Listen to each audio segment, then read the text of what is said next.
आप इन्वेस्ट कर सकते हो न्यू पेंशन स्कीम में, और जो एम्प्लॉयर का कंट्रीब्यूशन होता है टुवर्ड्स न्यू पेंशन स्कीम वो एग्जेम्प्ट होता है। सभी को नमस्कार, मैं अपनी राजा और आप देख रहे हैं इन्वेस्ट स्मार्ट, एक ऐसा शो जहां हम आपके पैसे, आपकी बचत और आपके निवेश से संबंधित सभी चीजों के बारे में बात करते हैं। टैक्स प्लानिंग में बात करने के लिए हमारे साथ आज जुड़ रहे हैं आरती रावते। आरती, शो पर आपका बहुत बहुत स्वागत है। सबसे पहले ये बताएं कि नए और पुराने टैक्स रेजिम के बीच में स्विच करना हो तो ये कैसे किया जाता है, क्या है इसके लिए नियम? पहले तो धन्यवाद Avni ji for having me here. And हाँ, न्यू और ओल्ड टैक्स रेजिम बहुत सारा कंफ्यूजन है उसमें। तो अगर आपको शिफ्ट करना है और आप सैलरीड एम्प्लॉय मतलब तनख्वाह पाते हैं तो आपको शिफ्ट करना बहुत आसान है। एक तो पहली चीज है कि आप जब एम्प्लॉयर को डिक्लेरेशन देते हैं तभी आप चूज कर सकते हैं आपको ओल्ड टैक्स रेजिम में जाना है या न्यू टैक्स रेजिम में जाना है। अगर आपने चूज नहीं किया तो एम्प्लॉयर बाय डिफॉल्ट आपको न्यू टैक्स रेजिम में ही डालेगा और वही टैक्स रेट्स अप्लाई हो जाएंगे। बट आपके पास और एक चांस है कि आप रिटर्न जब फाइल करते हो आपका, तब आप फिर से चेंज कर सकते हैं आपको ओल्ड या न्यू टैक्स रेजिम में जाना है तो, राइट। अगर आप सैलरीड और या तनख्वाहधारी टैक्स पेयर नहीं है, आपका खुद का बिजनेस है, तो आपके पास सिर्फ एक मौका है चूज करने के लिए कि आपको ओल्ड या न्यू टैक्स रेजिम में जाना है, और आप वो हर साल बदल नहीं सकते। सैलरीड पीपल बदल सकते हैं but not non salaried people. जी जी बिल्कुल।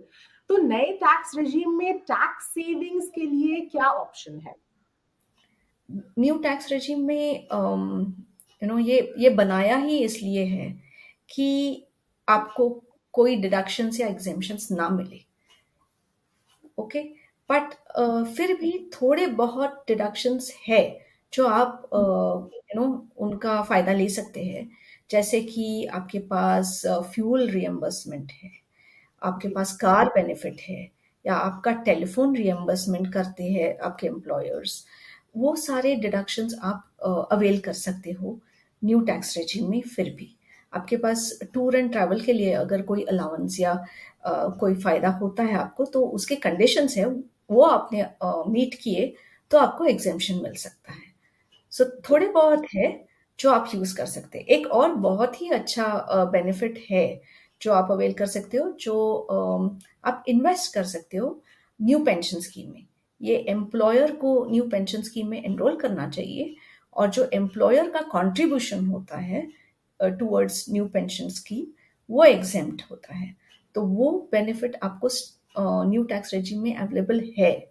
एम्प्लॉय का कंट्रीब्यूशन अवेलेबल नहीं है बट एम्प्लॉयर का कंट्रीब्यूशन है, जो कि बहुत फायदेमंद है।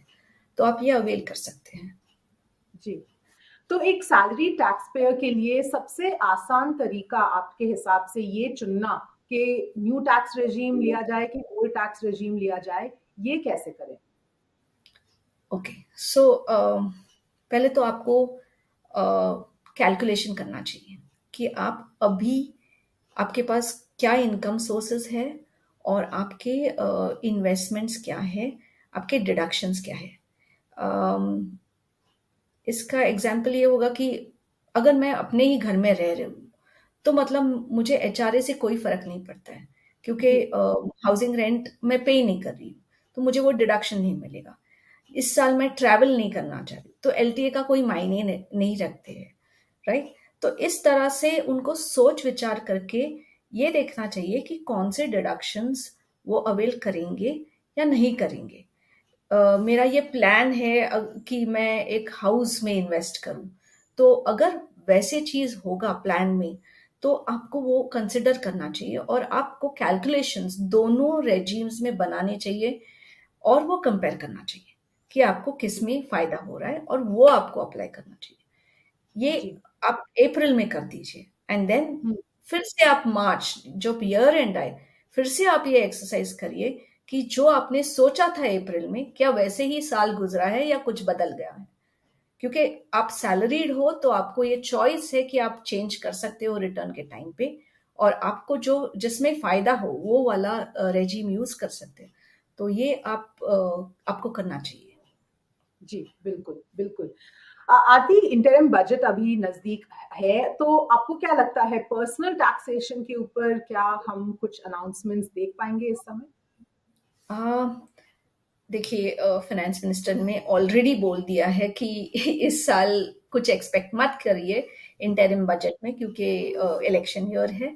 तो ऑब्वियसली पॉपुलिस्ट मेजर्स तो शायद ना हो, बट फाइनेंस मिनिस्टर ये तो सोच सकती है कि जो दिक्कतें हैं, जो कठिनाइयां हैं टैक्स पेयर्स को कंप्लाई करने के लिए, अगर वो भी वो आसान करे, स्मूदन करे टैक्स पेयर के लिए, तो ये बहुत बड़ी उपलब्धि होगी एम्प्लॉयज के लिए और टैक्स पेयर्स के लिए। क्योंकि बहुत सारे प्रॉब्लम्स आते हैं, आपको टैक्स पोर्टल में ग्लिचेस आ सकते हैं, या आपके पास कुछ ग्रीवियंस होगा, कुछ हो नहीं रहा है, आपका रेक्टिफिकेशन नहीं हो रहा है, आपका रिफंड नहीं मिल रहा है। तो वो जो ग्रीवियंस है आपका, वो सॉर्ट आउट करने के लिए एक अच्छा तरीका होना चाहिए। ग्रीवियंस पोर्टल है, बट वो कब कितना इफेक्टिव है, ये गवर्नमेंट को सोचना चाहिए। तो यू नो आपके पास एक रूट है ये करने के लिए, और अगर आप ये करेंगे इस बजट में, तो इससे भी बहुत बड़ी आसानी होगी टैक्स पेयर को कंप्लाई करने के लिए। जी। और वक्त के साथ तो ये जो ओल्ड टैक्स रजीम है वो तो निकाल ही दिया जाएगा और हमें सिर्फ न्यू टैक्स रजीम होगा। ओवर टाइम ये हो सकता है। हाँ, ये ही प्लान है फाइनेंस मिनिस्टर का, क्योंकि उनको इनकम टैक्स लॉ जो है उसमें बहुत सारे छोटे छोटे छोटे छोटे डिडक्शंस एग्जेम्पशंस है, जिसका कोई मतलब नहीं आता है, जिससे बहुत सारी दिक्कतें होती है एडमिनिस्ट्रेटिवली। एम्प्लॉय को भी वो डॉक्यूमेंट्स कलेक्ट करने होते हैं, एम्प्लॉयर को देने पड़ते हैं, एम्प्लॉयर को वो वेरीफाई करना होता है, उसके लिए उनको लोग बिठाने पड़ते हैं वो चेकिंग करने के लिए, अलाउ करने के लिए। उसके ऊपर से डिस्कशन, झगड़े, काफी कुछ होता है, एंड उसके बाद वो सब टैक्स रिटर्न में भरना पड़ता है। तो ये सारा जो उलझने हैं वो सारा रिड्यूस करना चाह रहे हैं, टैक्स लॉ को सिंपल करना चाह रहे हैं फाइनेंस मिनिस्टर। एंड इसकी वजह से 2020 में उन्होंने न्यू टैक्स रेजिम इंट्रोड्यूस करा है, एंड यही तरीका होगा आगे चल के, जहाँ पे वो न्यू टैक्स रेजिम को और ज्यादा अट्रैक्टिव बनाएंगे। लास्ट ईयर आपको पता होगा कि उन्होंने टैक्स रेट्स काफी रिड्यूस किए थे, ताकि टैक्स पेयर्स इसको ऑप्ट कर सके। यही होगा आगे कि धीरे धीरे धीरे ज्यादा से ज्यादा लोग न्यू टैक्स रेजिम को अप्लाई करें एंड ओल्ड टैक्स रेजिम निकालेंगे। जी बिल्कुल। आरती, इसी के साथ शो यहीं पर समाप्त करते हैं। हमारे साथ जुड़ने के लिए और ये सारी जानकारी के लिए धन्यवाद। धन्यवाद।